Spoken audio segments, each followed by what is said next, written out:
বাংলাদেশের ফুটবল খেলা মানে শুধু খেলা নয়, এটা আবেগের বিস্ফোরণ, উচ্ছ্বাসের জলোচ্ছ্বাস।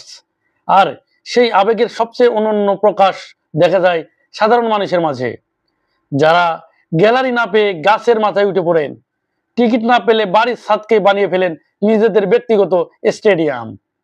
ফুটবল দেখার এই অদ্ভুত তবু হৃদয়ের গভীর থেকে উঠে আসা পাগলামি বাংলাদেশি ভক্তদের আলাদা করে রাখে। এদেশে কোনো বড় ম্যাচ হলে গাছের ডালে ডালে বসে থাকা ছেলেদের দৃশ্য খুবই সাধারণ, যেটা আপনারা স্ক্রিন দেখতে পাচ্ছেন। কেউ ডালে ঝুলে থাকে, কেউ উঁচু ডালে উঠে পুরো মাঠ দেখার চেষ্টা করে। তাদের চোখে একটাই প্রত্যাশা, প্রিয় দলের জয়।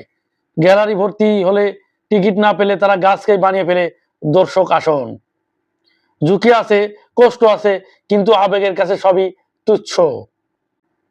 তাই এই বাংলাদেশের ফুটবল খেলা হলো বাংলাদেশের একটি আবেগ।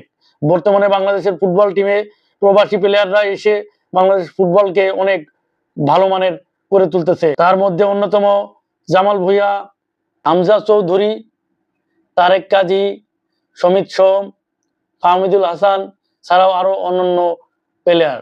বাংলাদেশ ফুটবল আরো সামনের দিকে এগিয়ে যাক, আমরা এই প্রত্যাশাই করি।